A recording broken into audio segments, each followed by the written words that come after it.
Hello, everyone, and welcome once again to Giving 121%. I'm Bryon Ellington, Chief Development Officer for Century 21. Today, we have a very special Giving 121%. We recently had the opportunity to have Luminita Ispas out of Century 21, S.G.R. in Chicago, share her strategies for building her personal wealth through real estate investing. Today, I'm going to share with you how I arrived in the United States 20 years ago with $200 in my pocket, not speaking English and not graduating from university, an immigrant with big dreams, with no knowledge, right, of anything in the world. I'm coming from a previous communist country, meaning I didn't even know what a credit card is, what credit score is, but what I knew was that I wanted to be successful. Now, what I understand after 20 years in the United States is that pretty much everyone in this country wants to be successful. Probably everyone in this world wants to be successful. But at that time, I thought I was the only one, right? And coming to America, money is going to grow in trees. Well, as you know, money doesn't grow in trees. However, the United States is still one of the countries, probably the only country where possibilities, the possibility of becoming wealthy, of achieving your dreams, it's real. It's possible. If any countries, in any country is possible, it's here, United States. So what I'll share with you is how I started. One thing that I say is I'm learning only from people that have done what they teach. While I understand, learning from books, I prefer in real estate, in wealth building, to learn from people that have done what they teach me. Why? Is because you want to avoid most of the mistakes that new investors do or make, right? So my story, the first years of United States, it's a little sad. Like I said, I came with no money, no English skills, not learning English, not knowing English. My first job was a $6 an hour job as a cleaning lady. And I realized pretty quickly that that's not going to help me build wealth. At that time, I thought $1 million would be the biggest goal that I could achieve. And I was doing my math on how much can you save per month to reach $1 million. Probably a lot of you that you are on this webinar, you've done this math yourself, and you know that from $6 an hour, it's not going to work. So I kept reading books, learning how other people have become wealthy. And pretty fast, I've discovered that 90% of all millionaires made or grown their fortunes through real estate. So going back to my story, one thing I've done is going into real estate. I bought my first property with no money down, a single family home. I thought I was on my way. I'm investing in real estate, and that's all real estate is about. Then I was left as a single mom with 2 little kids on my own with triple the expenses, and I had to make it.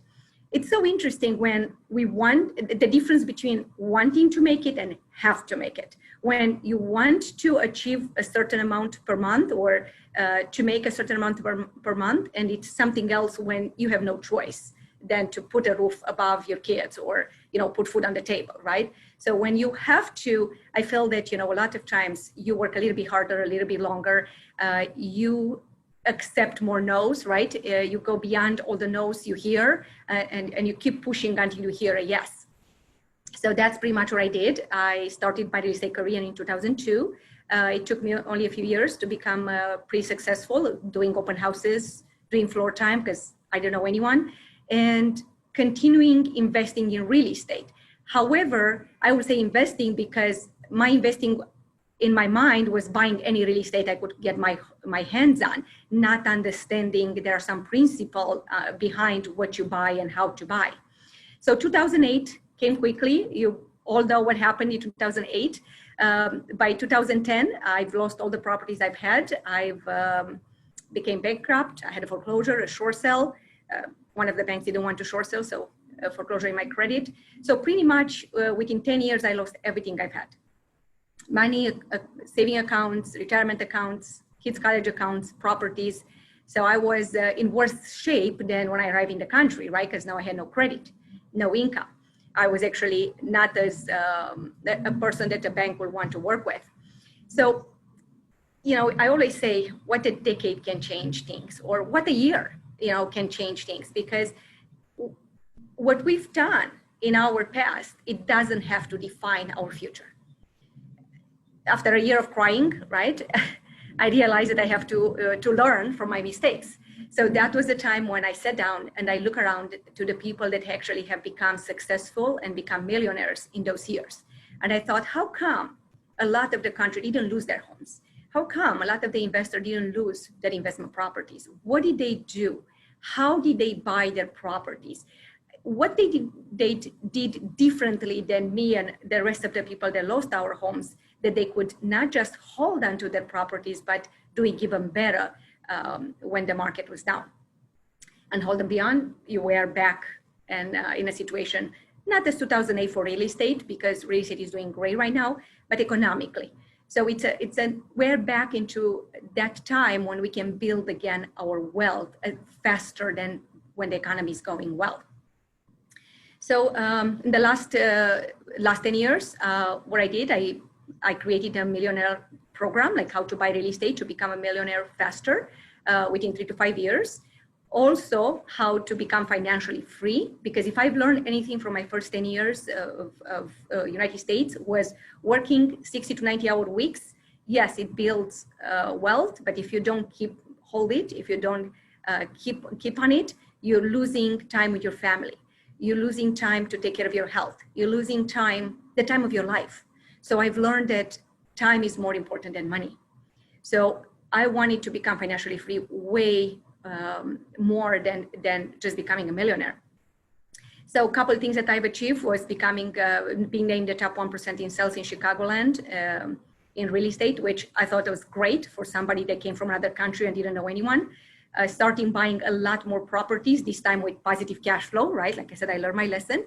Start doing flips, creating millionaires by setting up plans for my clients, learn how to hack properties, right?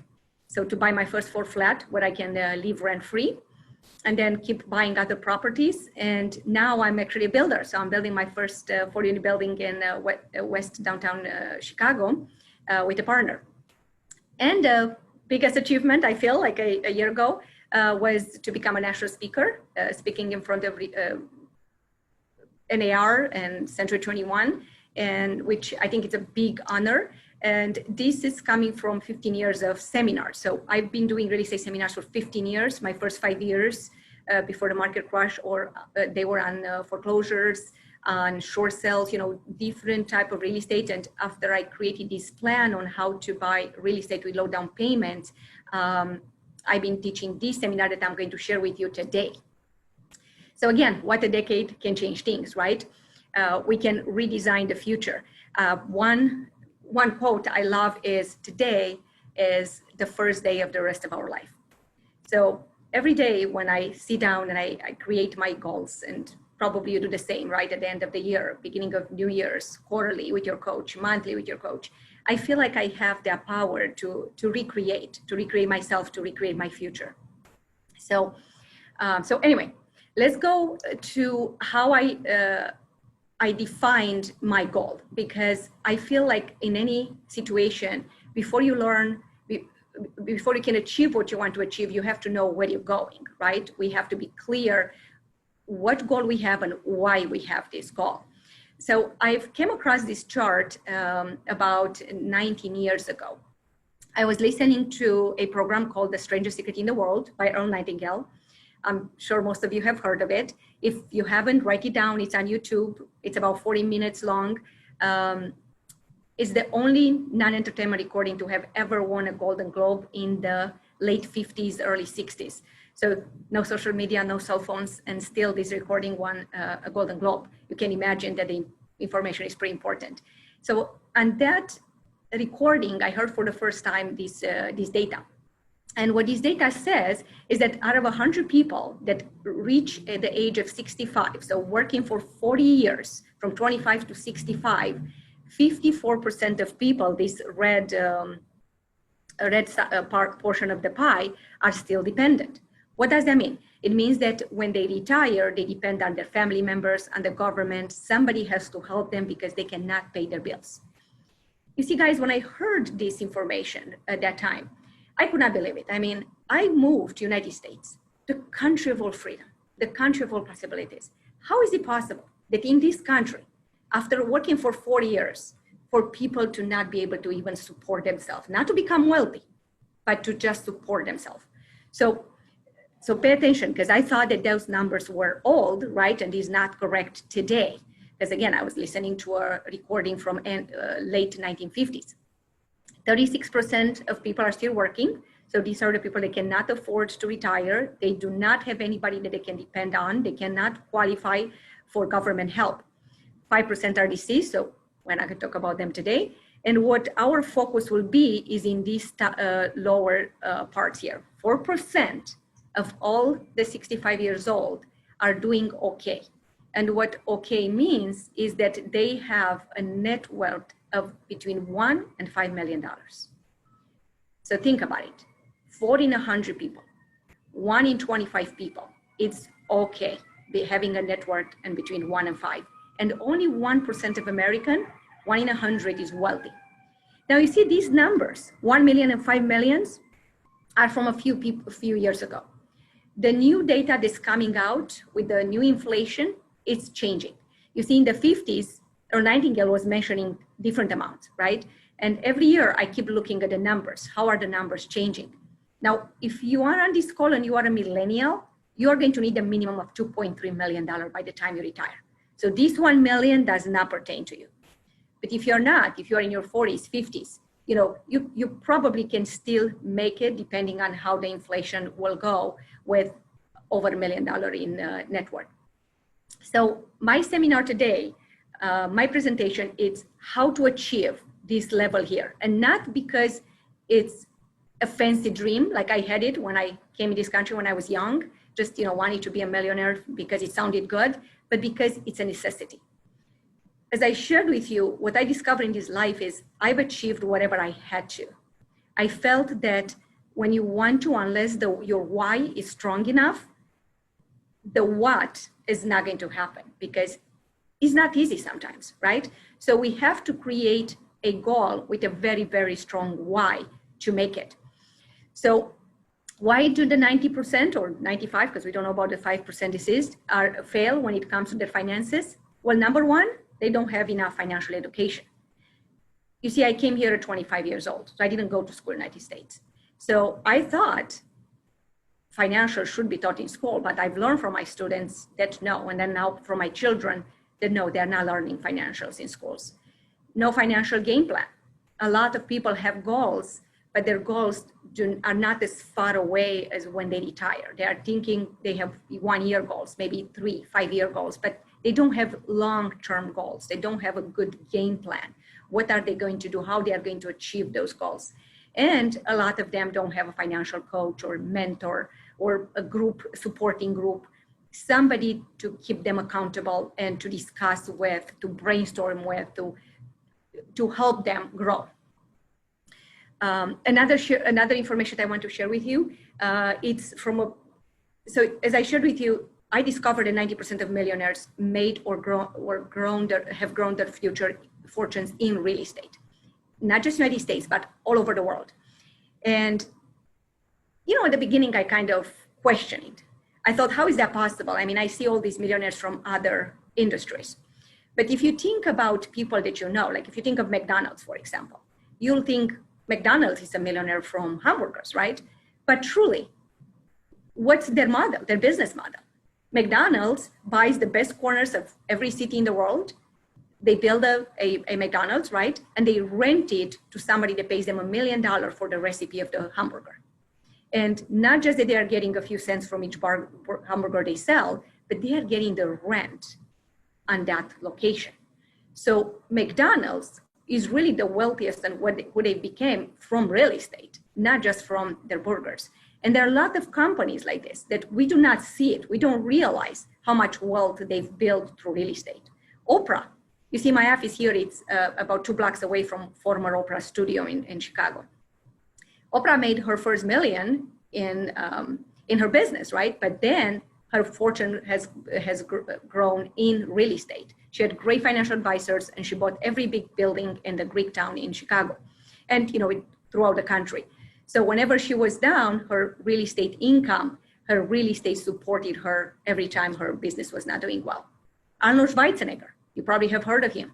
In order for him to be able to stay in the gym so many hours to become Mr. Universe, he bought a commercial property in Venice Beach, LA, and he rented the commercial place. He lived above in a small apartment, and he was able to stay in the gym all day long to become Mr. Universe, and then to be able to go to audition for movies. Even today, he still owns a lot of real estate, and even today, he gives a lot of interviews and talks about real estate and how grateful he is that real estate helped him achieve his dreams. So why did I bring all this to you? Because again, real estate is one of these innocuous things that it's everywhere. We don't pay attention to it. We don't realize that every one of us are using it, or we are paying it in one way or another. As renters, we pay somebody else's mortgage, right? If we patronize offices or stores, we are paying a little bit of that rent, right? Every time we buy something. So real estate, it's one of those things that if we truly understand how it works, we can use it for our own benefit and also to teach our clients to use it for their own benefit, because it's so big that it's a little piece for absolutely every one of us. So the information that I wanted to share here with you is that when I got in real estate, actually I'll get to this Harvard Business School report. So the beginning of 2019, a year ago, Harvard Business School has done a report on 100 years of homeownership. Now, what I want you to understand is homeownership means not just the property that people live in, owned to live in, but also rentals. Because for many, many years, there were no LLCs, right? No S.G.R. So a lot of the properties were purchased in people's names. So during this study, what Harvard Business School discovered was that the net worth of the people that owned real estate, it's 44 times greater than the net worth of a renter. Now think about it. What that means is that for every $1,000 that a tenant has in the bank, a real estate owner has $44,000 in net worth, meaning, in equity in their properties, cash in the bank, and so forth. And why this article has caught my eye was not just because of this shocking information, but because when I got in real estate in 2002, I remember reading an NAR article, and what it said at that time was that the net worth of a homeowner, of somebody that owns real estate, was 27 times greater than of a tenant.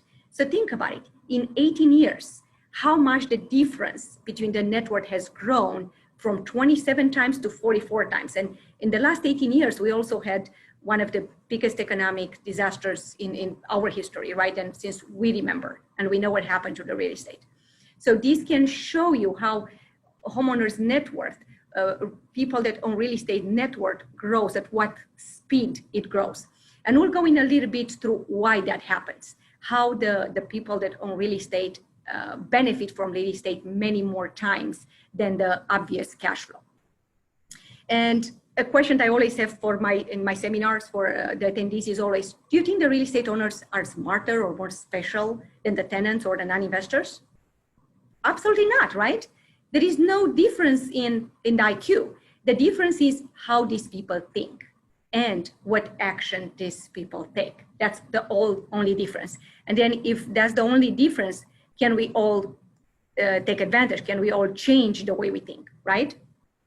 So what we're going to learn today is two things. Number one, the skills and tools of the top 5% of millionaires, because by just giving you a formula of how to accumulate $1 million worth of real estate, I'm not going to do a big benefit unless I can also help you to implement it. Because formulas, let's be serious. How many seminars we've attended? How many classes we've attended? How many coaches we've had and we've never did what they said, right? We wrote it down. We thought, well, that's a great idea. We got home, put that notebook on a shelf, and gone on with our lives the way we were used to. Because we're creatures of habit, right? We do what it comes easy, what's normal to us. So I want to pinpoint and project the skills and tools of the top 5% and why they make it. Why, by not necessarily being smarter or in any way different or the other 95%, why they actually get where they are going. So I'll give you that. I'll give you a small business plan using the strategies that I teach to achieve financial freedom. And then you'll create a small business plan yourself, right? So goal number one, I hope you have pen and paper. It should be, depending on your age, minimum of $1 million in net worth by 65. So take a few minutes, a few moments. Again, if depending on your age, if you're a millennial, remember 2.3 is considered a number to have when you're retired. But you don't have to put $1 million. You can put 5, right? If you want to be in the top 1%, whatever number is comfortable to you, but minimum number should be 1 million.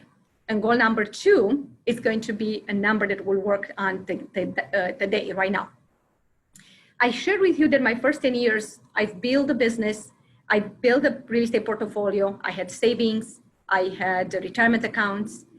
My children had college funds, and I've lost everything. How? Because I didn't understand what's most important. I didn't understand that time is more important than money. And also, I didn't put my money to work in the correct way. So because I've learned the value of time, the value of the time I lost with my kids, I missed, from them growing up, the games I've missed, the place I've missed. Interestingly enough, my kids are telling me now, I've never been to anything. Like I would promise to go and then a client will go and I'll show up because I thought, well, I have to pay the rent or the mortgage, whatever I had, right? So take a moment and think, how would you like your life to be? And not to wait for 65 to have that million to live it, but how would you like to live your life today? And how much money will help you achieve that? You see, when I've done my first time, my number, my financial freedom number, I just wrote $10,000 with no thought. Truly, at that time, I was making $50,000 a year. So how would I need $10,000 a month if truly I was barely making $4,000 a month and I was doing pretty okay with $4,000 a month? What I want you to create, it's your own financial freedom number, not a dream number. That's a number that you'll create later. That's goal number 3 after you reach financial freedom number. But how much money do you really need to live every month? Not to ever worry about living paycheck to paycheck or worrying about losing your job or, I don't know, the bots coming in and becoming realtors and we becoming, not having a job, right? Like to have no fear or another economic downturn, which we have one right now, however, not influencing the real estate, right? Still, what will be that number? So can you take a few minutes and write down? If you have a mortgage, put down your mortgage. If you are renting, how much is your rent? Your minimum per month bills, your food, your groceries, your gas, your car, your insurances. So not vacations, not extra money, to spend lavishingly, but necessity. You see, at that time when I created this plan in 2010, mine was $3,500 a month. That was what I needed every month. So if you've created a number, make sure it's a round number, maybe add another 10% on top of it in case you forgot something, and make it a round number like 2,500, 3,000, 35, 4,000, 45.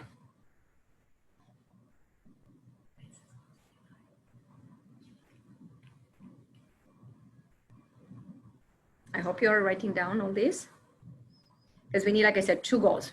Remember, in order to create a business plan, we need to have a clear goal, right? A clear, crystal clear destination. We can't get there if we don't know where there is, right? So you have your $1 million goal, and now you have your second goal, which is your financial freedom number goal. And believe it or not, for me, the second goal has been my most important goal. How to achieve financial freedom. And you'll see in a moment why by focusing on the second goal, you also buy property that you'll never lose, no matter what happens in the market.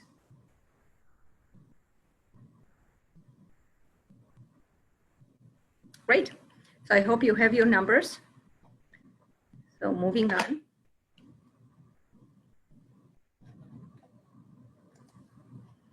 So I shared with you that I'm going to discuss 2 things in the seminar. Number 1, what the top 5% have in common, what they do differently, and number 2, the plan that we are going to put together. So we'll start with the top 5%, the people that achieve the millionaire status.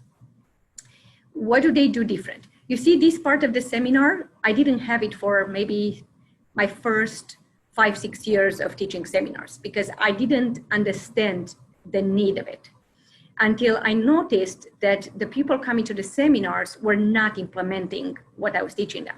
So I kept asking myself, why they don't do it? Why they're not buying real estate when I can show them how they can live for free with very little investment? What is it that keeps them back, holds them back? What is it?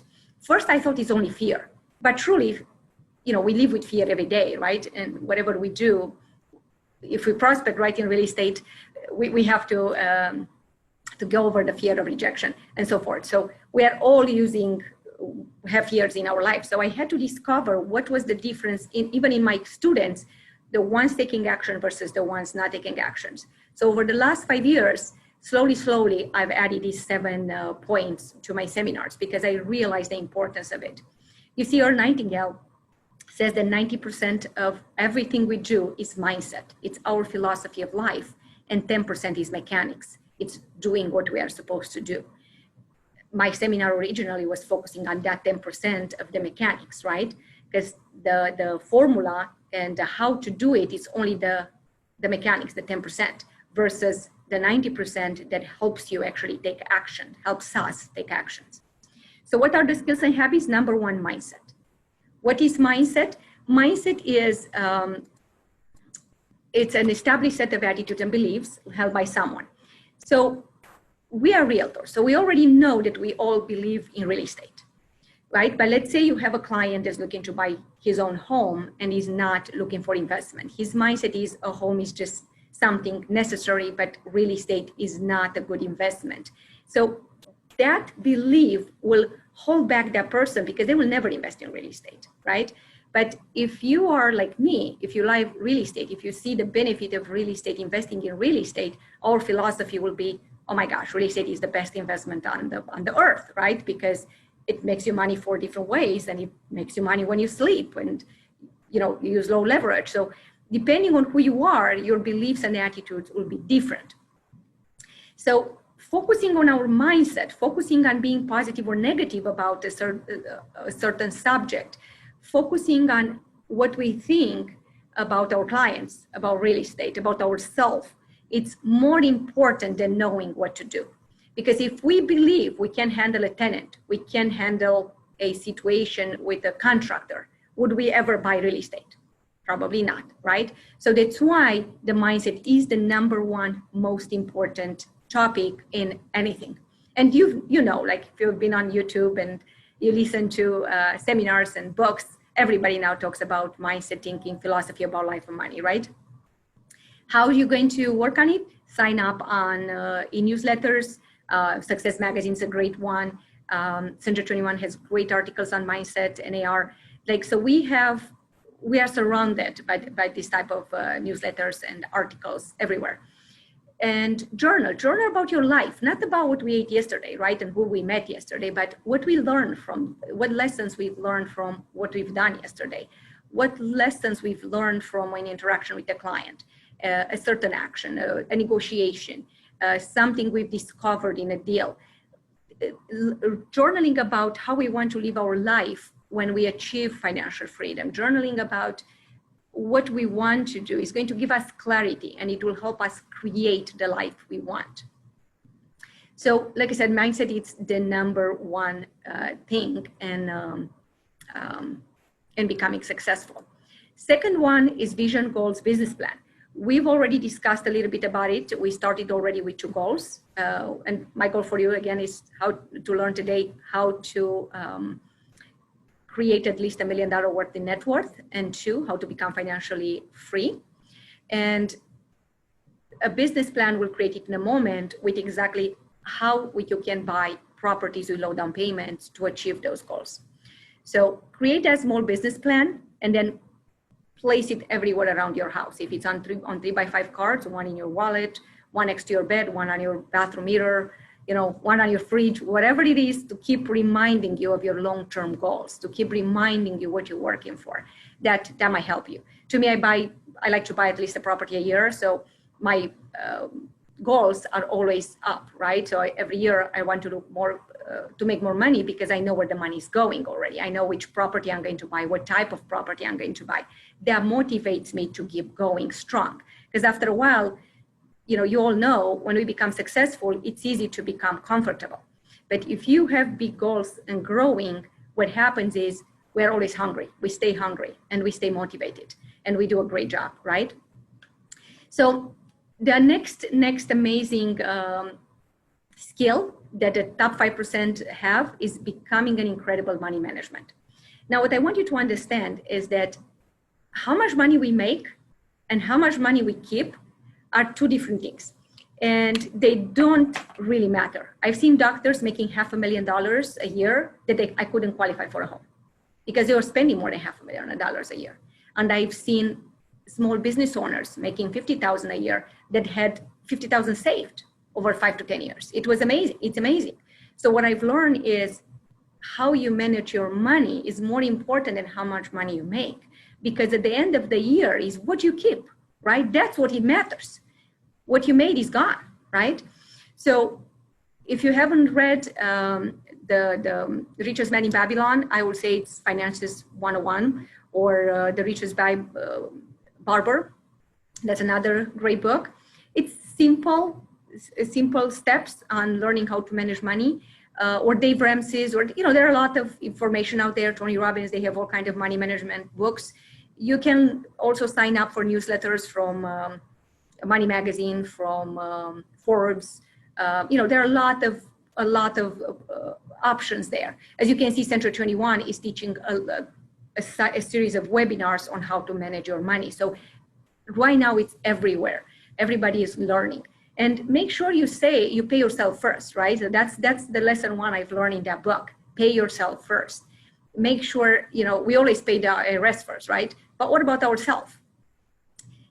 If you don't save right now, start with 10%. 10% of your money should be put aside immediately. If you don't have a retirement account, open up a retirement account. Understand how you're going to save on taxes. So money management, guys, it's the most important skill after the mindset.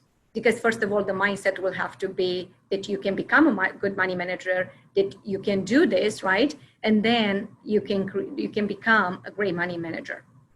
And plus, if you want to invest in real estate, you're going to need some down payments. So you do have to show the bank that you are a good money manager by saving, by having some retirement accounts, by having reserves, right?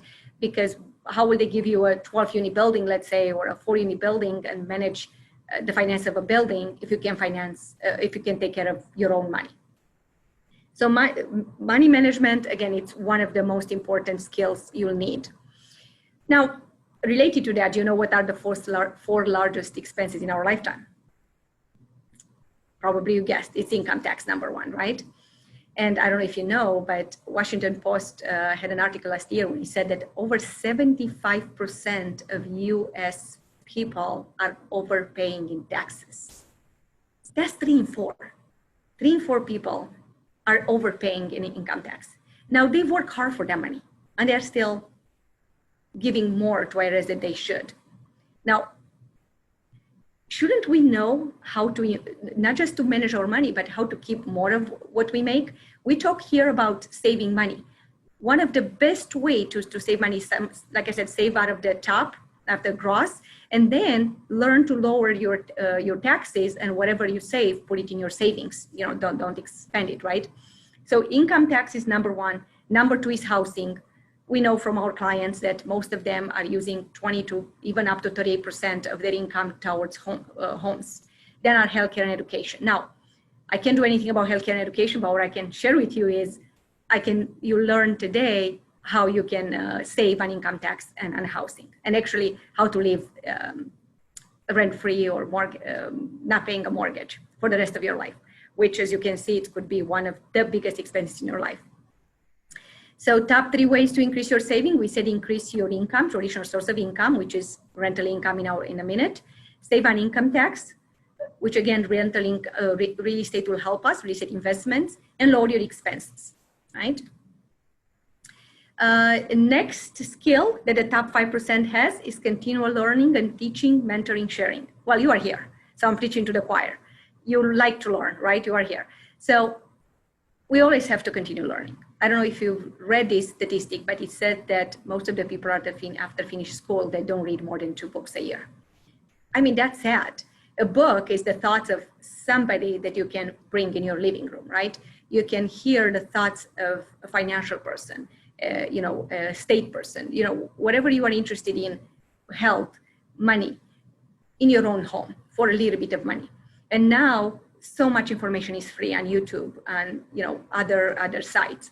We know that a lot of seminars are free. Century 21 has a huge library, right, of free information. So we can learn how to grow our businesses, how to grow mentally, how to grow our businesses, a lot of times for free, or like I said, for a little money.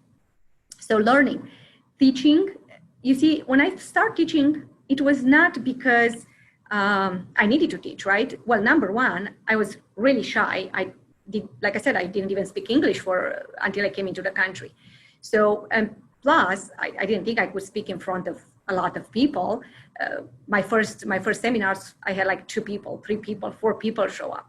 And that's okay, right? I had to just practice, but I made it a monthly seminar to force myself to grow, to force myself to grow my knowledge. It was my own accountability to myself. Because if I were to teach somebody, I had to understand the subject and I had to implement the subject myself. I could not teach something that I didn't implement. So by teaching, there is a saying that the teacher learns more than the student when they teach. So see in your office, can you mentor a younger student? Can you take somebody under your wing? Can you share more in your office meetings, or maybe talk to the broker owner and see if they will let you teach some classes for the newer agents?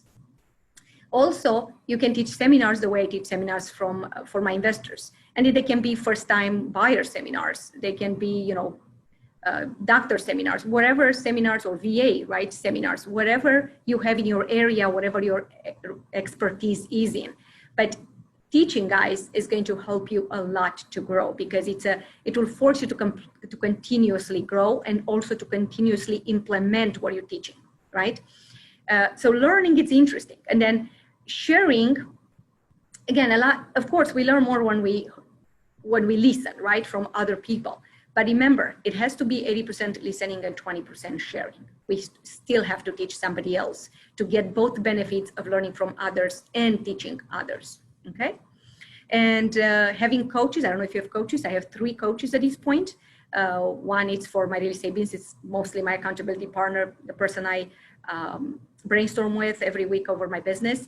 Then I have one into my real estate investing, and then another one that's a spiritual group coach. So mindset mostly, right? Mindset and spiritual. So that helps me stay true to my goals, stay true to what I'm up to in life, right? Because again, sometimes you can become comfortable.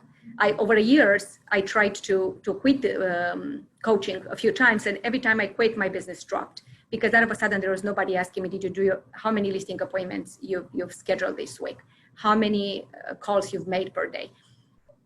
What happened at the listing appointment? What objection handle you had? I didn't have that type of a background. And in my real estate investing, there were a few years when the same thing. I was out of a coach, and guess what? For a few years, I didn't buy real estate because I couldn't find the right deal. As soon as I got back on my accountability, now I know by December 31st, I have to buy a property, and my coach will keep me accountable. So unfortunately, again, 98% of people cannot keep themselves accountable. This is the truth, right? Otherwise, we all know how to lose weight, right?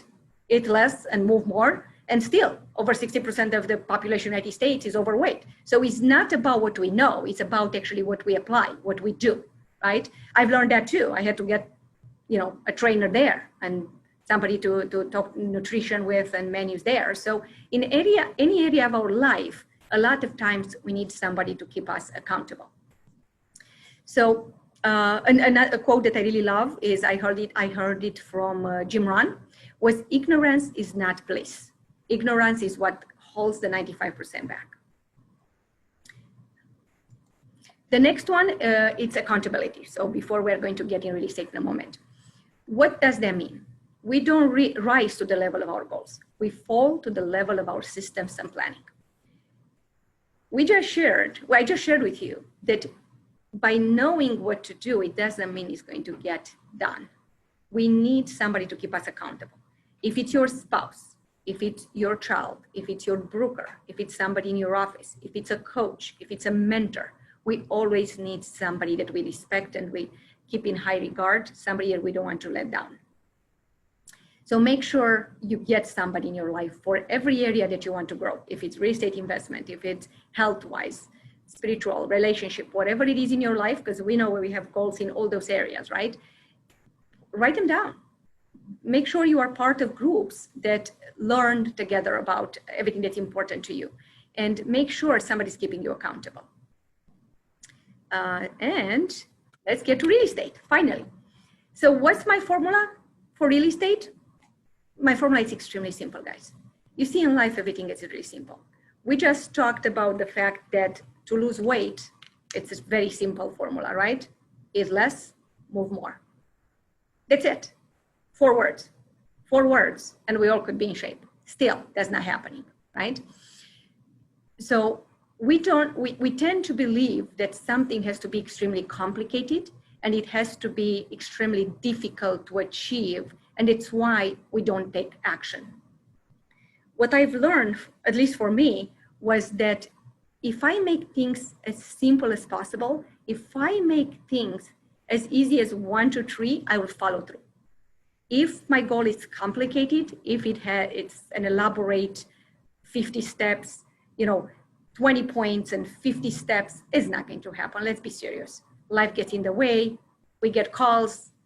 Our family needs us. The day is over. Next day we don't remember, right? Or the weekend is coming in. By Monday we forgot what we're doing. So truly, to really be successful, we need to make everything extremely simple. So my formula is extremely simple. And what it is buying a minimum of 3 properties over 3 to 5 years with low down payments. Pretty much it's house hacking, if you've heard this term, minimum of 3 properties. If you haven't heard the term, so again, when I created this formula, I did not know what house hacking is. That's have come around about a few years back. I thought I'm the brightest, right? I created this and I'm the smartest in the room, right? And I came up with something unheard of, right? A solution unheard of. But really, what it means is buying properties owner occupant with low down payments that when rented out, they will have positive cash flow and they are put on a loan that's a fixed interest loan. As you know, we have residential and commercial loans. Commercial loans have their place, but if you're at the beginning, when you haven't invested yet a lot, when you don't have a lot of reserves, I advise you, your first million, to get it with residential loans, especially today where you can get 2% interest rate. I'm selling a 7-unit building right now, and the buyer told me that he got 2.75% interest rate. I could not believe that. 2.75%. I mean, this is unbelievable. You do want to lock this loan for a long time, right? So again, what's my formula? Simple. Buy a minimum of $1 million worth of property if your goal is $1 million. If your goal is 2.3, it should be buy a minimum of $2.3 million worth of property, all with positive cash flow to be paid off by the time you retire. Now, I advise you to take 30-year mortgages, so this way you can keep qualifying to take more mortgages and to keep the monthly payment down, because at the beginning, you'll be building your portfolio. The paying it off will come down later. So today we are talking only about how to build your portfolio. And like I said, not just to buy the $1 million, but also how to become financially free. So I'll share with you in a moment how to go through every year to every property, how to buy it with low down payments and positive cash flow to reach both goals. The one, the $1 million goal, and second, the financial freedom goal. So we started saying that my financial goal at that time, 10 years ago, was $1 million worth of real estate and $3,500 a month in positive cash flow. So then between these 3 properties, I had to come up somehow with $3,500 worth of positive cash flow. So I want to also, I want to share something else with you today. I don't know who's out there. I don't know your age, your family size. If you have 6 children, maybe the formula that I'm teaching here is not going to work exactly this way, because you might not want to move 6 children, 3 times over the next 5 years. Again, it all depends on you. I was a single mom with 2 little kids that I wanted to pay for their college and to figure out my financials. So to tell the truth, I moved them. There were 2, and I thought, getting moved from school to school is going to help them build their interpersonal skills. So that was my story, and I had to figure out a way that we could survive, and it will work for us. Does that mean everybody should do it? No, you'll figure it out for yourself. And as I give you the formula, you'll have to see what you are willing to do, and if you're not, how you can buy it either with a partner or more down payment down, but to still follow the positive cash flow and accumulate the millions of dollars, okay? So what are the real estate principles? So as I give you the plan, I also want to discuss the real estate principles, because if you understand the real estate principles correctly, you can put the plan together no matter how you want it. Meaning you don't have to follow word per word what I'm teaching you here on this plan. If you are single or if you have only one child, this might work for you, right? If it's not, it might not, like I said. But if you learn the principles and if you learn to buy right, then you'll never lose your properties and you'll always do great. So that's why your focus should be on these principles and just how to implement them in your plan. So the number one principle in real estate is leverage. Now, what is leverage? You and me know that when we buy real estate, we don't have to buy cash. When we buy stock, if we look at another investment, for example, most of the time you have to buy $1,000 worth of stock with $1,000 worth of real estate, or $1 million worth of stock with $1 million worth of cash, right? You pay $1 million in cash for $1 million worth of stock. Well, not in real estate. You see, one of the best reason to buy real estate is because we can use the bank's money to finance properties. When I got in real estate in my first year, I remember sharing with people that I wanted to take big loans. I wanted to buy $1 million worth of real estate. And these people that have been in the country for many, many years and they rented, they told me that I'm not that smart. Why would I pay 5-6%? At that time, I think the interest rate was 7% to the bank. What they didn't understand was that I was not paying the 7%. The tenants were paying the 7%. So that was a switch that I had to make in my mind. And at that time, I couldn't explain the principle, right? That's why I said that by teaching it, sometimes you learn more than, by just sitting down by yourself or by discussing with somebody else. Because by the time we learn leverage, we finally understand why real estate is absolutely the best investment in the world. Because let's look at this. If we have $100,000 worth of in cash, and we are looking to, and I'm just going to give these two investments because it's simple, right? Real estate or stock. We can buy $100,000 worth of stock, right? So we put all our money on the line, or we can use $100,000 worth of real estate and buy $500,000 real estate with 20% down payment as 100, right? So now we control $500,000 of real estate. Or if you're going to use low down payments like me, you can buy over $1 million worth of real estate with 100,000. And you don't even have to have it together because I'm going to share with you how you're going to save your down payment one by one. The only first down payment you will need is your first. So because you're all selling real estate, you know that the biggest obstacle in buying real estate is the down payment, right? The cash investment. That's the number one thing. And the down payment sources, we can use them as loans and withdrawn from our own 401ks. And I don't know if you know, but right now the government has allowed people to take up to 5 years tax-free and interest-free loans against our own 401ks because of the COVID situation. We can get gifts. So if you have a parent or somebody else, like a relative that can gift you the down payment, we can do that. We can use down payment assistance programs or our own savings, right? And always we can finance the closing cost. We've learned to have the seller negotiate the seller to pay the closing cost to save us 3%, 2 to 3% of savings, right? Of not saving that money. You see, when I bought my first time real estate, I was not aware of FHA loans because in those years, everything was no income loans, right? No documentation. As soon as the market crashed, I had to learn to use FHAs, VAs, conventional with low down payments, all, of course, verifying all the documents. I remember when I talked to my lender, and it was like a bulb came up when he told me, you can buy a 4-unit building with 3.5% down payment. I said, really? why doesn't everyone else does that? She says, well, I don't know, but that's what you can do. I said, well, can I buy a 10 unit? They said, no, that's the maximum, 4 unit, right? It's a residential loan. So 3 to 4 unit building up. And as you know, on every county, it's a different limit on the price for a 3 or 4 unit. So for example, in Chicago, we have for a 4 unit, the maximum loan amount is 707 and 700. For a 3 unit, it's just under 640. So the loan amount. So you'll have to learn this and understand this, but think about it. I bought my first property, a 4 unit building for $500,000. 3.5% was only $17,500. You see, an investor could buy a $500,000 building with $100,000 minimum down payment, 20% down payment.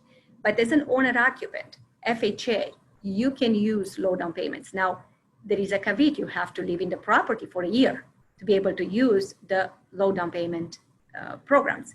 That's why I said that it's important to see if you can move, right? If you're a tenant, I don't see why you wouldn't be able to move the first time, right? But if you do own already another home, it's up to you each what you're going to do. But if we understand how leverage works, we are going to learn a lot about how to invest in real estate, because we are going to learn about programs that we can use as real estate, as owner occupant buyers, hacking properties, right? Home hacking, or as investors. As investors, I don't know if you're aware, but there is an SBA loan with 10% down payment. So if you have your own office, or if you have a business, your real estate runs as a business, you can actually buy an apartment building with commercial space downstairs. As long as you occupy 50% of the space for your business, you can buy it with 10% down payment commercial loan, huge loan for 10-year fixed interest rate, very low interest rate. So when you understand leverage, you're going to learn what questions to ask the lenders. When you want low down payment programs, you're going to learn what questions, how to ask, and how to ask about the maximums, the minimum amount of loan, closing costs, and so forth. You see, when I learned how finances work and the power of leverage, all of a sudden my business exploded. Why? Because now I presented to all these buyers that were waiting to save 20% down payment, these FHA loans. I was presenting to veterans the VA loans. You'll be surprised how many people do not know that they can do this. How many VA buyers I meet that they do not know that they can buy a 4-unit building with no money down. All they need is $1,000 in their account. So understanding leverage is going to help you build your own portfolio, and also will help you build your business. So let's look at this example. You see, in my plan, year 1, you buy the largest property because you're using the largest leverage. The next down payments, you're not going to be able to use 3.5% down payments, because we can have only one FHA at a time. So unless you move out of state, 100 miles away, you cannot have a second FHA in the same time on an occupant. So because of that, my example was I bought the $500,000, because that was the maximum I could afford at that time, with a property with 3.5% down payment, which was $17,500 down payment, and I had the seller pay 3% in closing cost. The other interesting thing was I did a 2 or 3K FHA loan, a renovation loan. What does that mean? It means the bank gave me the money to fix up the property, because when you don't have a lot of money, you buy with low down payments. You also want to use the bank's money to fix up the property instead of you saving to fix it up. This will help you threefold. One, you are going to get funds at a very low interest rate, right? Because the FHA interests are very low. A lender quoted me yesterday for a client 2.1% interest rate. I could not believe that, 2.1% interest rate. It's unbelievable. When I bought mine, the interest rate was 5.75, I believe. So 2.1. Imagine the amount of cash flow left on the table, right? So you will get that money to fix the property. Second, you are improving your property, you are raising the value of the property, and it's going to be easy to manage it, because now you are updating kitchen, bathrooms, maybe put a new roof, HVAC system, whatever you need to do with the bank's money. And the bank will also give you a 2 or 3K consultant, which you'll pay, it's about $1,000, give or take, depending on the project. And this person is kind of your project manager that talks to the contractors and reviews the work is done before the contractors are paid. And number three, you are going to get top dollars in rents, because a remodel home, a home in great condition, will rent for more money, and you'll get a very good quality tenant. So I love the 203K FHA loans. Make an appointment with your lender if you don't know much about it. Learn them. That's another way to attract clients, because one of the reasons a lot of buyers won't use the 3.5% down payment is because they think they don't have money for repairs. And I always tell them, well, you can repair it up front, and now you are going to be at peace because most of the house, it's been taken care of. Of course, you'll be in your reserves, but now it's going to be easy for you to maintain the home, manage the home, and rent it for top dollar. So that's what I'm sharing with you here is, of course, the power of leverage, right? And the power of cash flow, because the rule that I've learned when I lost all the property my properties didn't have positive cash flow. I have a lot of lands. I had properties that, they had a lot of negative cash flow. So if you were to take only one thing today from my seminar, is this: never ever buy a property that doesn't have positive cash flow, even if it's your own home. If you are making sure, number one, that the property is rentable, so if it's a condominium home into an association, make sure that it's allowed to be rented, number one. Number two, look at how much rent you will attract if you have to move out, if anything happens. Will that cover the expenses of the mortgage, PITI? And if you have a condominium, an assessment, right? All the expenses of the property. You see, that's my rule, and that's what I teach everyone. Make sure every property covers for itself, and not just that, if possible, have a lot of positive cash flow. But on your own home, at least cover itself. In that case, no matter what happened, if you have a fixed interest loan and you can rent the property and either break even or have positive cash flow, you could never lose the property, because how would that happen, right? If you have to move across the country, if the economy goes down, usually you just rent the property if you need to move out. If, let's say, you can't afford it anymore, rent it out and then move in something cheaper. So again, let the tenant pay off your property. So number one, like I said, use leverage, learn to use leverage, to use low down payments. Number two, learn the rule of positive cash flow. So in this example, I'm going to share with you the cash flow here. I bought a property with $17,500 down payment, right? Versus most of the investors, like I said, they use 25% down payment. Monthly payment in my case was $3,350. However, I had to pay also water and heat. So this was, I don't think I did my math right, because my positive cash flow should be about $1,500 here. But 12 times of $1,500 would be $18,000 cash flow in the first year. Now look at my down payment. If I used $17,500 as down payment and I got $18,000 by the end of the year, and in my case, you wouldn't get $18,000 cash flow because I lived in the property for a year. So what happened is that $1,500 that I was paying in rent before, now I was not paying it. I was saving it, right? So pretty much I got my money back to, the first year. And year two, when I moved out, this will be my cash flow for the next years. So we said principle number two, positive cash flow. We already discussed it. And I believe every one of you knows how to calculate it, right? Income, all income minus all expenses of the property. That's the cash flow. So year one, property number one, progress towards our goals. Bought $500,000 of property that pays itself off, because we said the tenants, the income coming from the tenant is higher than the mortgage, right? So I'm not paying anything from my own pocket. And by the time it's paid off, that's half of my $1 million goal. Positive cash flow of $1,500 a month. We said that my goal was $3,500 a month. So by the first year, by moving in and living rent-free, I already lowered my necessary expenses to $2,000 a month. So I made progress towards both my goals. So now you see how important is the cash flow, because in my first portfolio that I bought before I lost it in 2010, I did not pay attention to cash flow. That was the reason, number one reason I lost everything. Principle number three, incredible tax advantages. I just shared with you that most of the people, like we said, 75% of people overpaying taxes. Well, what what real estate investment does for you guys, it's helping you keep more of what you make, because you become an investor in the eye of the IRS. And they're going to give you the benefit of using depreciation, which will help you lower the income, your earned income. So the taxes that you pay on the income you make yourself, plus interest, tax, insurance, maintenance, utilities, all those become tax deductible.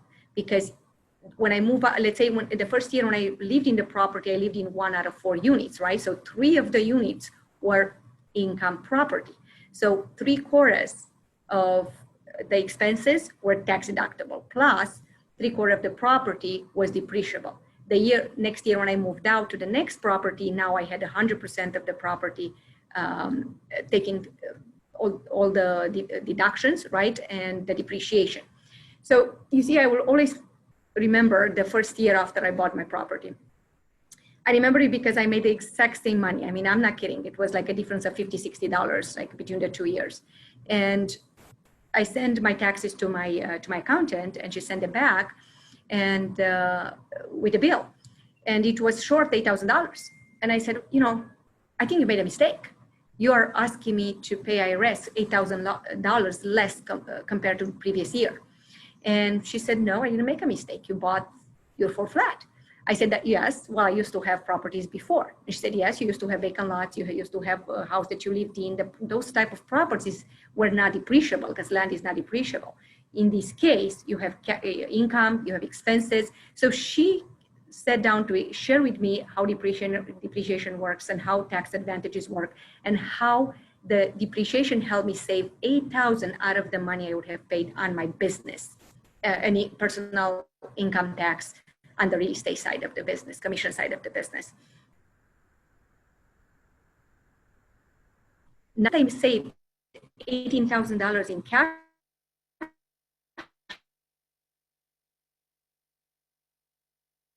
money.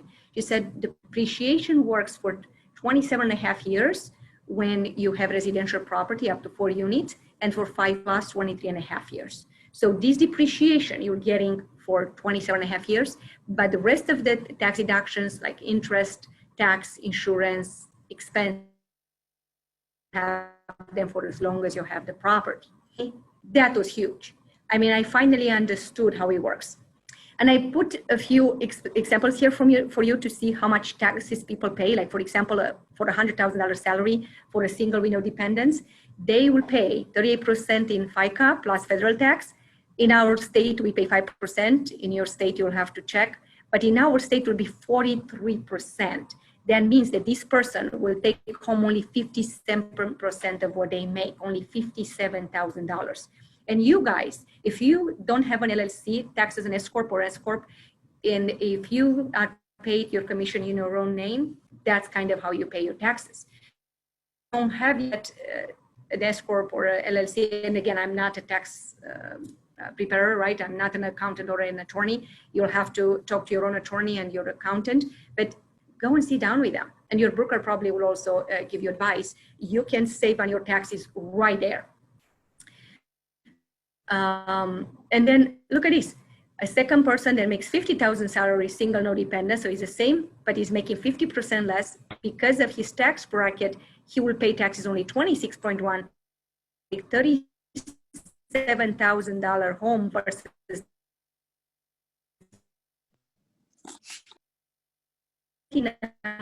higher tax bracket. And we as realtors, we too make money, right?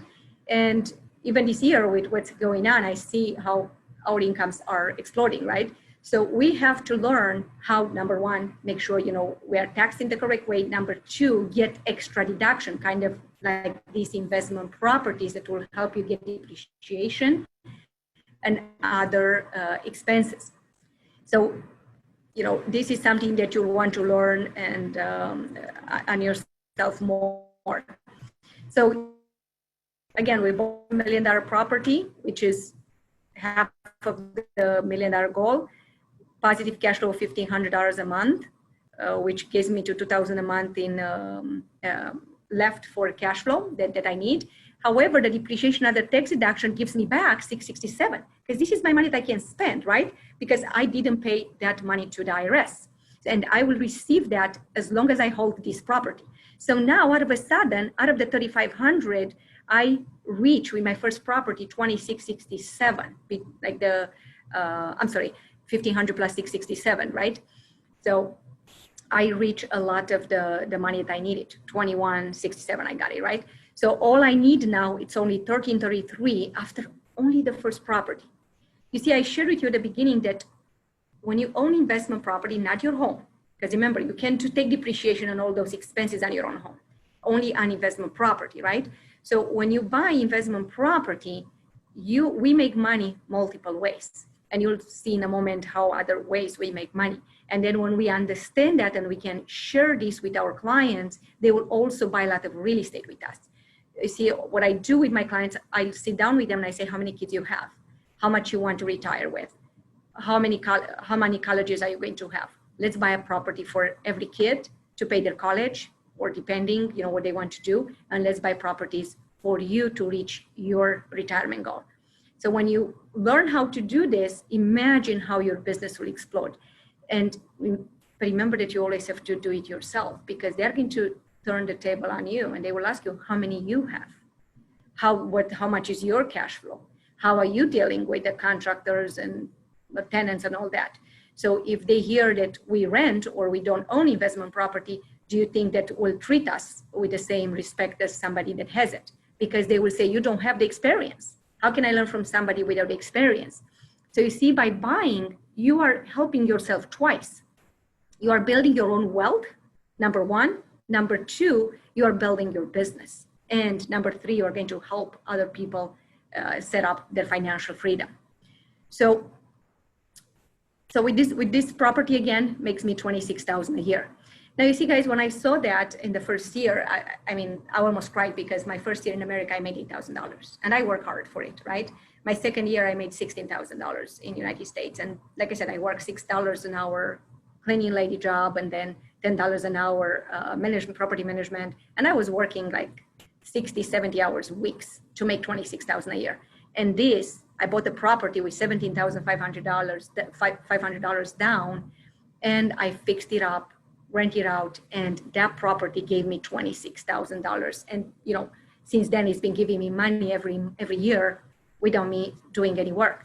You see, the best about real estate property is that as soon as you buy it, you stabilize it, meaning you remodel if it is to remodel, you rent it out, try to find long-term tenants, and you just leave it. You'll make money when you sleep. You see, the first of the month comes around, the money comes into the account, because right now everything is direct deposit, right? And then by the 15th, the mortgage, the expenses gets paid off, and we're left with the positive cash flow in the bank. So now, without pretty much any work, because most of it is done automatically now by the banks, with the exception of a few calls here and there, we make this money in our sleep. And this is, again, only one property after tax, right? So 26,000, we said it's after tax additional income. Principle number 4, it's equity building.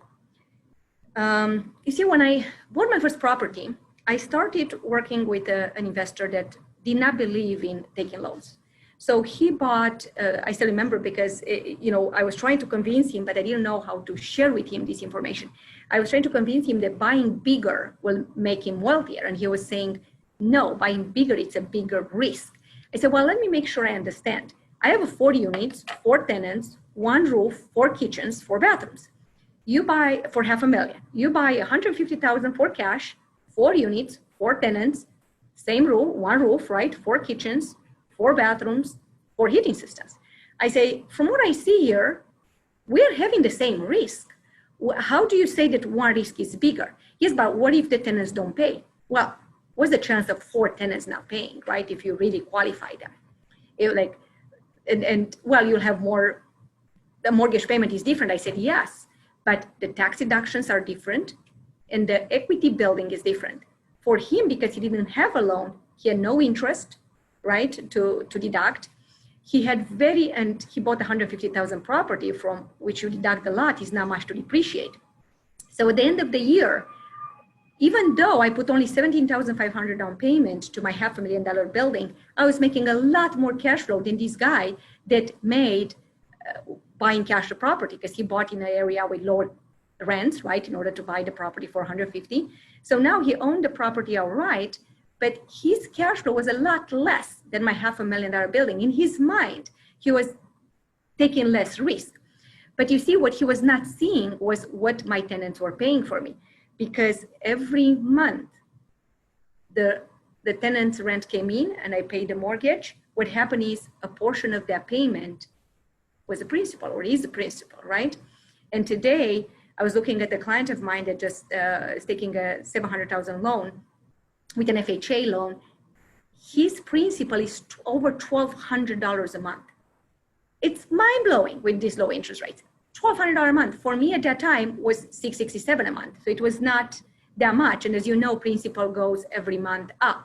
So the first year, if we just equal it with the same amount of that's another $8,000 paid off. Now, do I get this money to spend it?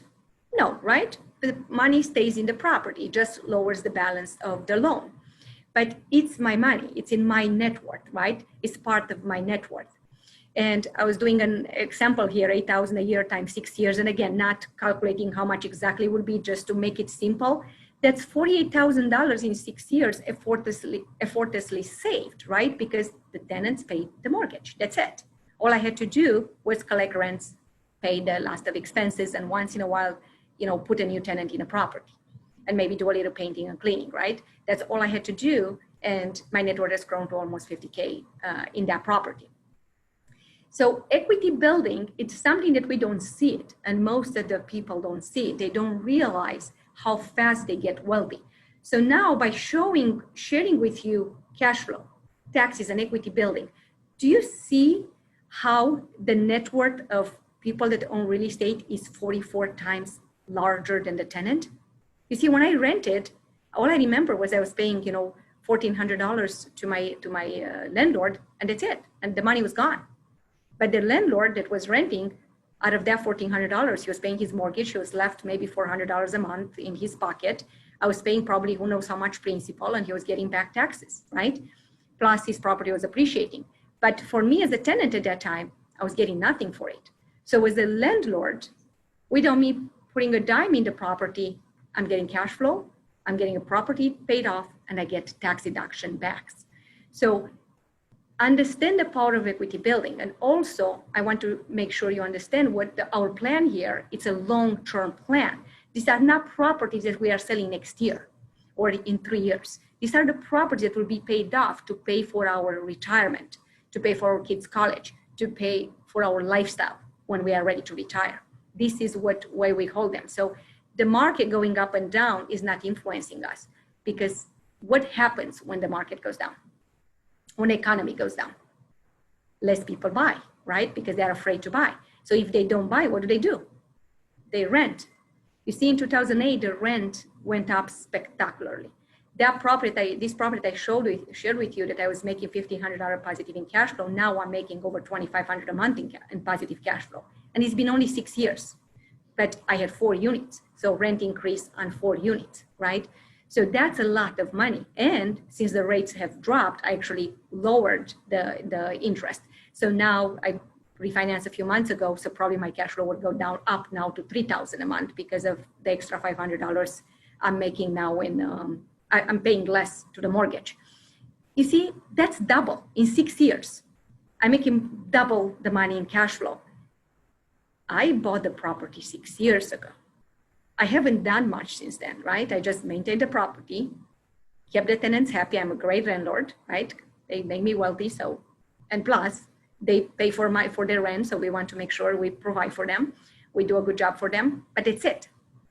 But my income is growing. So you see, the only question that people always ask is, what if you can find tenants? Guess what's going to happen? If I can find tenants, I'm going to drop the rent. Actually, I just rented a unit in that building and I increased it by $80, which I think is $1,680 now. So that's 4%, whatever it is more, right? Or 5% more than the previous year. So it all depends what you're buying and what neighborhood you buy.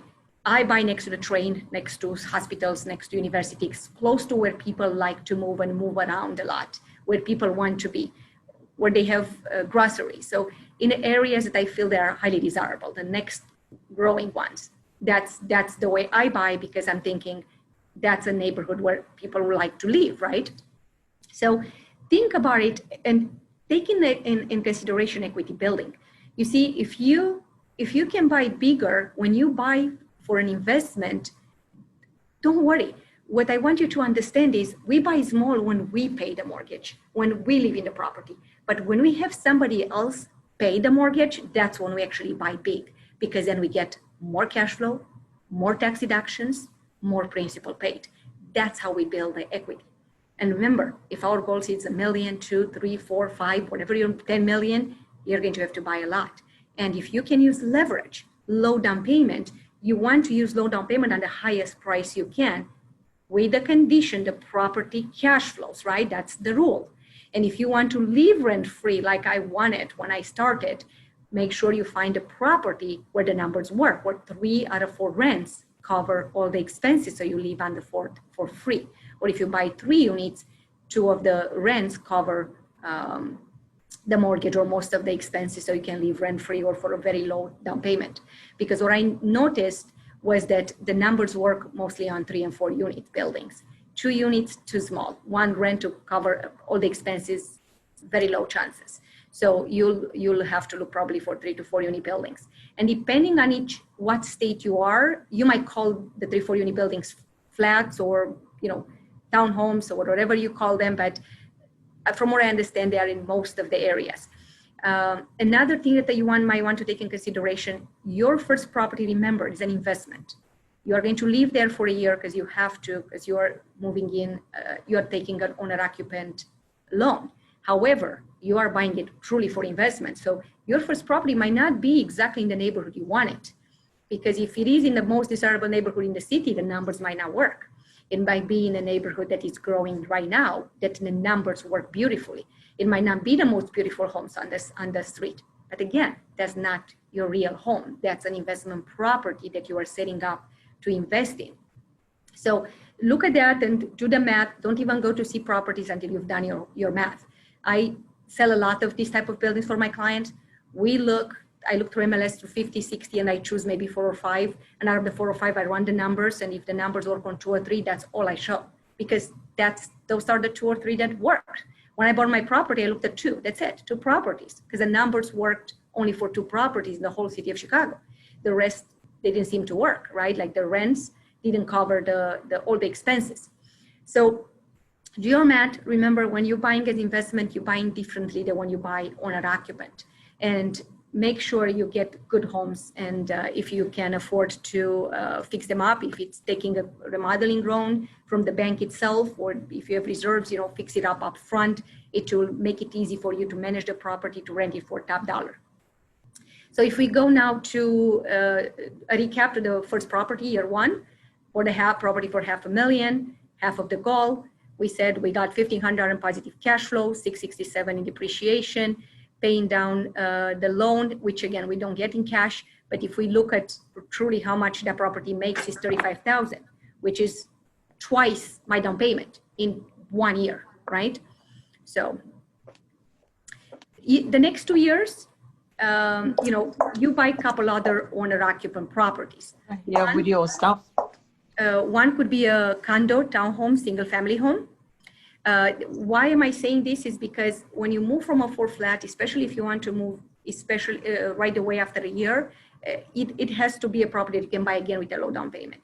And that's a single home you can buy with 5% down payment. And if you lived in that 3-4 unit building for free, you got your next down payment, right? Because you saved what you would have paid in rent and you got money back from taxes. So all that money will pay for your down payment for the next property and will give you some savings, some reserves. Now, if you don't feel comfortable to buy after a year, you need 1.5 years, 2 years, then continue saving the money, continue saving your reserves. And now when you're ready, buy the next property. Remember, the rule is property has to be rentable and property has to have a positive cash flow. I usually don't buy properties that don't have minimum $400 to $500 in cash flow. I need a minimum of $400 to $500 per door or per house in order for me to buy it. Not necessarily when I buy it, because sometimes the properties have long-term tenants with under the market rents. And if I know that I'll remodel it, I'm looking at what rent I will receive remodeled, and that's how I do my numbers, right? So second down payment, we said 5% down payment. That's, again, a very low down payment. As an example here, I put a condo, a small condo townhome, $300,000. 5% down payment is $15,000 down payment, which we said it will get it from saving the rent. Again, have the seller pay the closing cost and make sure the association allows rentals. So now my next down payment came from the first property, right? If you think about it, all I had to have was my first down payment for the full flat, because the second came from saving it from the second. Tool number 5, you might like it, you might not. It's appreciation. You see, guys, appreciation is based on inflation.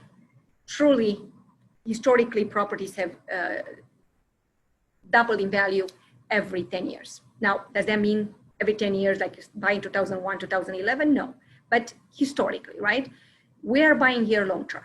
We said that we're building this to retire, right? So we're going to keep them forever. Well, if we can keep them 20, 30 years at least, can we have a chance of doubling? Absolutely.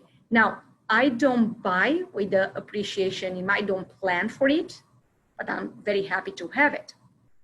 And based on all my properties I bought again, since the market crashed, all of them have appreciated beautifully, because we know how much the real estate has gone up since 2010, right? And even this year, we said with everything that is happening, overall, NAR has announced that over the United States, I think the value has increased 6.4%, which is spectacular, right? Thinking of in what times we live. And with all the printed money, was the chance of inflation really going up in the next several years, right? So if we have the loans, we are going to benefit from that. If we don't have those property, we'll lose on that. You know, the next generation of wealthy people, of the people that will make it, is going to be the people that take loans today. 10 years ago, it was buying low. This year is buying with low interest rates. Because when we understand that low interest rate means high cash flow, you see the property that 5% gave me $1,500 cash flow, now at 2.something% will give me $2,200 or $2,300 cash flow.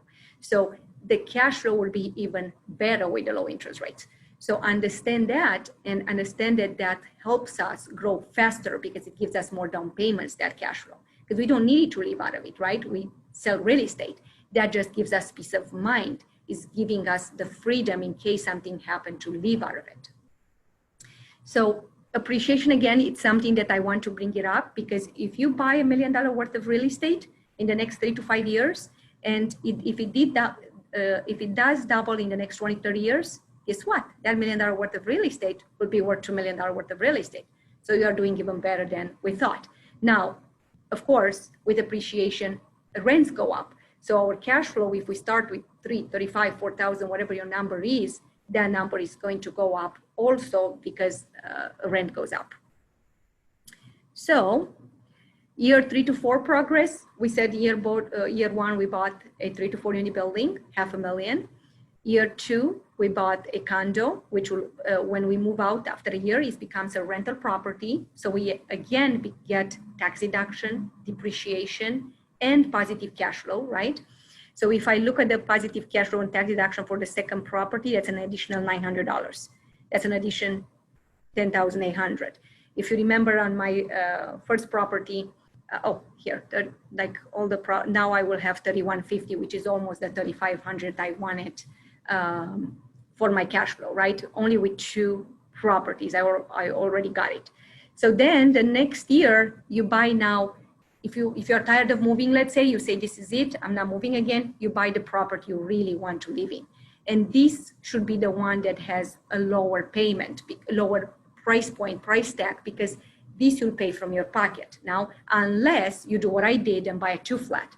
I bought a 2-flat, so because I do love tax deduction and I do love depreciation. You know, we all make good money, right? So I need that to offset my taxes. So I bought a 2-flat lower, and this way I still have a tenant to help me pay the mortgage. But if not, you can buy a condo, a house. If it's a 1 unit, you can buy again with 5% down payment. If it's a 2 flat, the down payment requirement, it's 15%. But again, you are having 2 properties now. Hopefully you're still saving, you are getting money from tax deduction. So you should be able to save the 15% even if you buy a 2 flat. And if your properties have appreciated a little bit, who knows, you might be able to take a line of credit on your 4 flat or refinance and take some cash out to use down payment for the 3rd property, which is actually what I did with my 3rd property.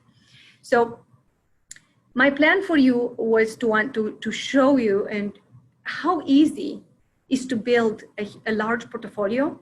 And when I'm saying large, I'm not talking about many properties. I'm talking more about price. Because as I shared with you, I know people that have houses that are under 100,000 or 100, 150. You see, one of my students actually in my group coaching, she has 35 homes. And I was like so excited when she told me about it. I said, oh my gosh, how much is your positive cash flow per month, like after all expenses? And she looked at me, she said, oh, my cash flow is about 4,500. And I thought I didn't hear well, right? Or she didn't understand the question. I said, you have 35 doors. How can you have only 4,500 a month? She said, well, whoever thought, when I learned about investment real estate, they told me that I should have $100 per door cash price. So I'm doing better than $100 per door because I have 35 units and I'm making 4,500. But she's full-time managing the properties because, they're in a neighborhood where tenants move around a lot, low income tenants, which means that the property, she always gets tenants approved, does showings, has repairs all the times. So she runs her company, like the property, she quit her job to manage her business of 35 doors, which I think is like about 13, 14 properties, and to make $4,500 a month. To me, it's crazy, right? When I told her that I make my property maybe over $5,000, and I have only a handful, and her 35 are worth like a couple million, mine are worth a lot more, she could not believe it.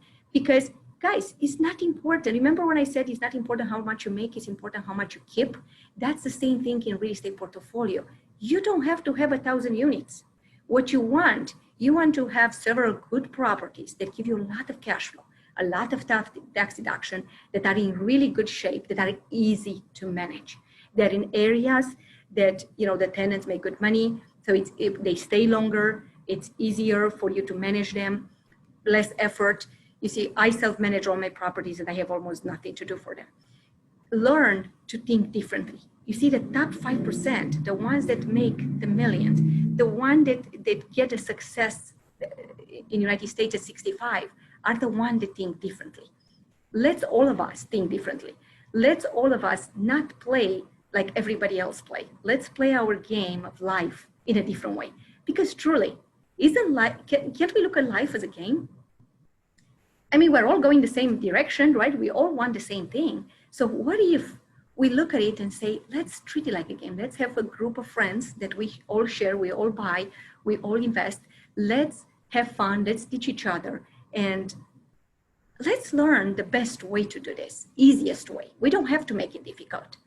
So my goal for you is to learn today that you don't have to have hundreds of thousands of dollars. You don't have to do it the hard way. You don't even have to have a property management. You can do it by yourself if you do it right.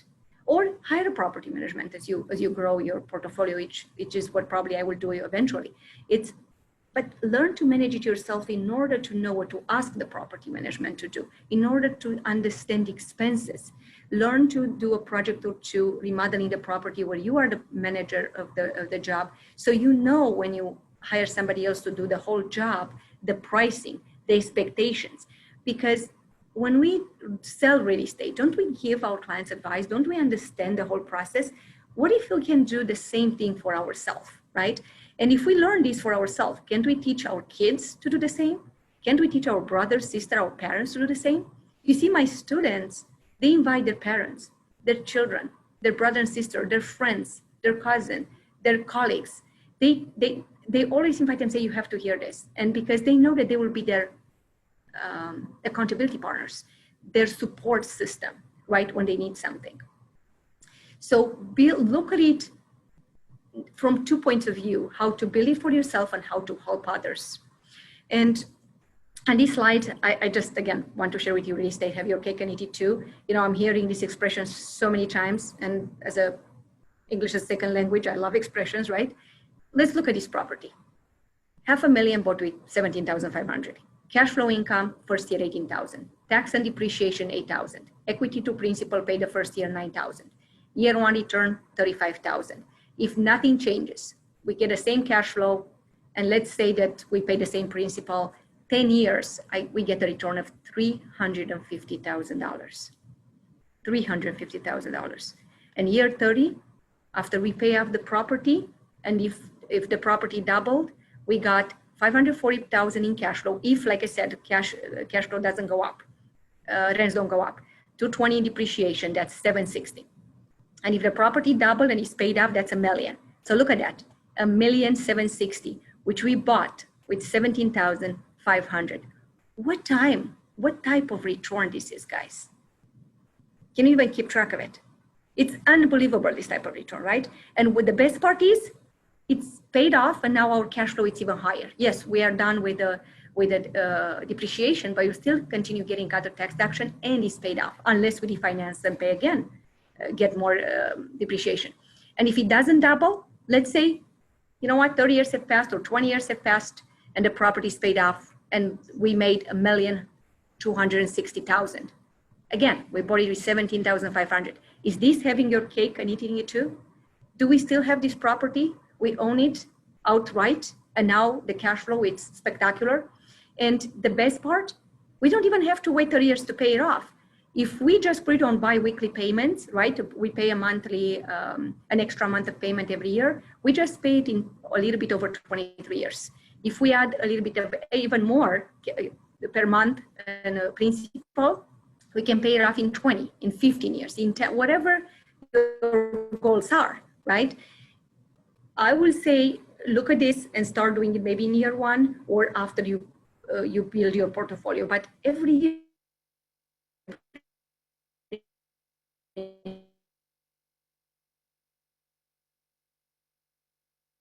support all your net worth. Start from zero, where you are today, how much you owe, how much you own and how much you owe, right? What's your net worth? And then as you buy real estate, see how it grows. Every quarter or every month or whatever you have time, track it. It's going to give you motivation. It's going to help you see how you can reach your million. And it will help you see how you can pay your properties off. So I share with you a lot of what you can do. And I also want to make sure that you guys understand that what not to do. Because like I said, I did lose the portfolio in 2010. And because of that, I've learned to always point out the worst thing that can happen, right? And when you own property, well, when you invest, right? What's rule number one, as Warren Buffett say, don't lose money, right? What's rule number two? Keep track of rule number one, right? So don't lose money.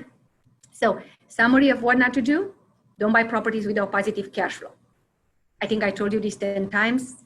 I might repeat myself, I'm okay with that. As long as you remember this, you will be safe and you won't lose your properties. 2, don't buy properties that cannot be rented.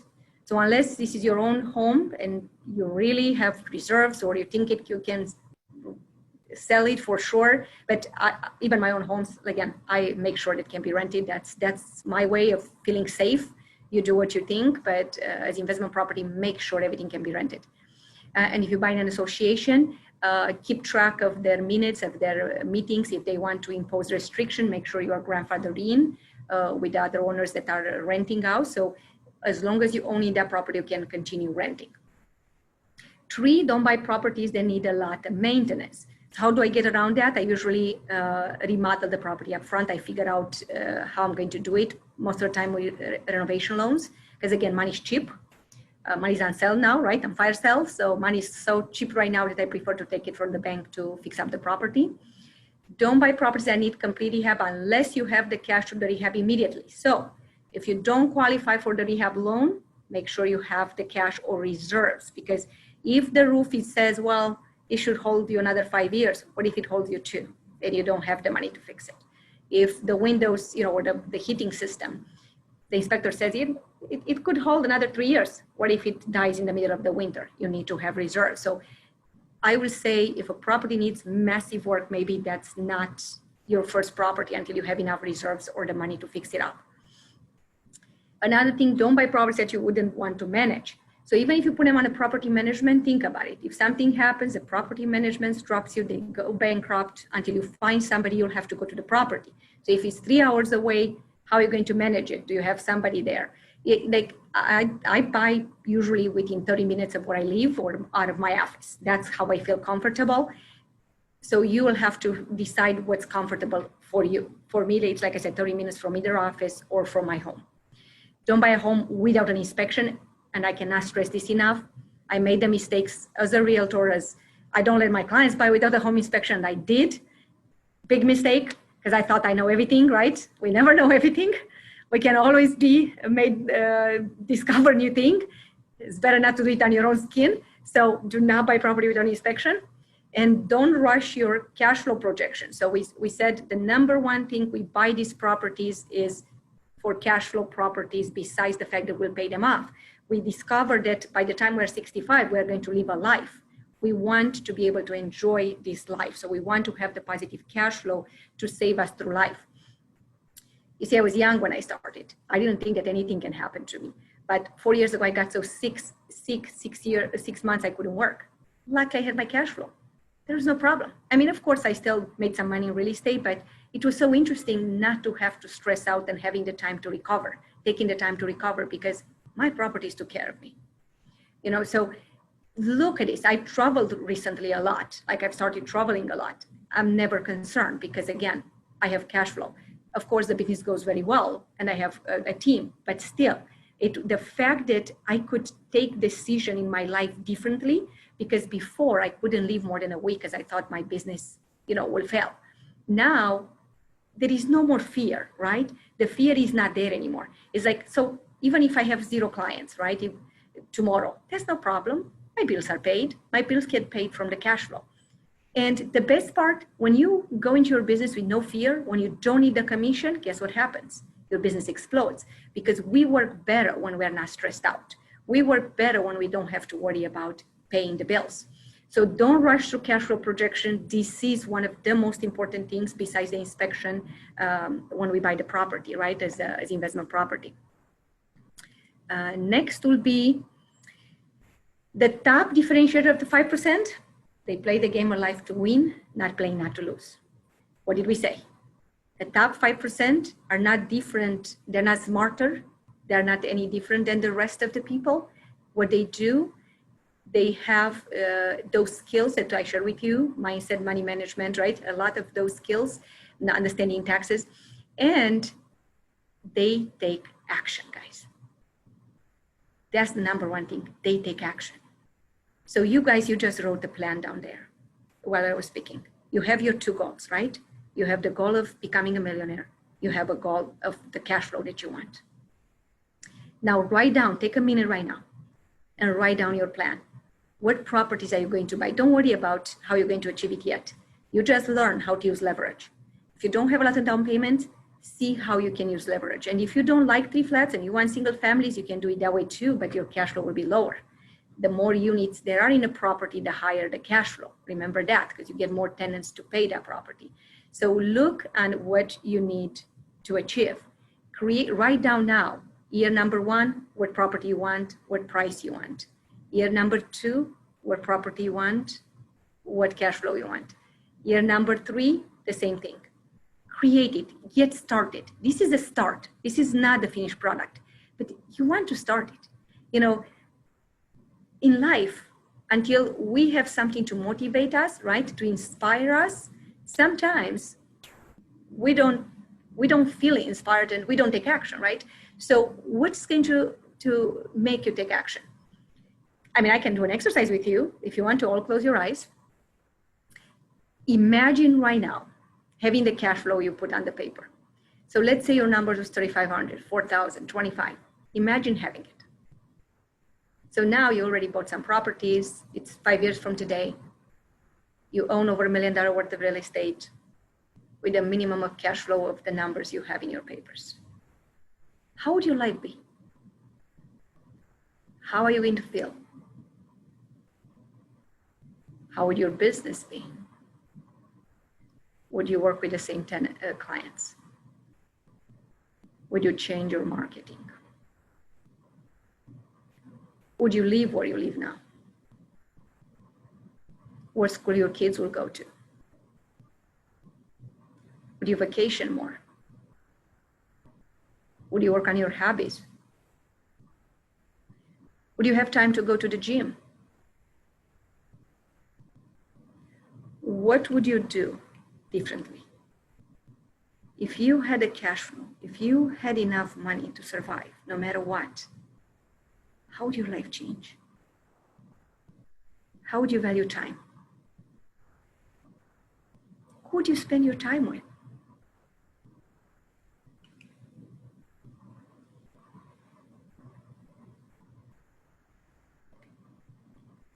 Okay, great. I hope you got engaged. I hope that motivates you. You see, these are some of the things I do when I journal. I close my eye and I imagine things. And sometimes that's when I get ideas on what to do the next step or how to do it. We get inspired and we get ideas and we get creative when we are inspired, actually. So dream about it, right? Great. I do have a financial group coaching. I'm not going to share about this today. So if you're interested, reach out to me personally. I do teach these seminars every Saturday. They're a little bit longer, 2 to 2.5 hours. They're usually on the last Saturday of the month. If you want to hear me talking more and in a more interactive way, which usually I invite my attendees to speak and to ask questions on the spot, feel free to attend. And remember, the best skill for you is action, guys. I want you to write down the next 3 steps you're going to take. You created a goal, like 2 goals, right? And you created a small business plan. Now, what are the next 3 actions that you have to take? Number 1, you need to talk to a lender to get pre-approved, to see what's possible for you. You need to talk to a CPA to check your taxes and to understand how a retirement account will do for you. Number 3, you need to open up another retirement account if you don't have one, or to send more contributions so you can lower your tax bracket.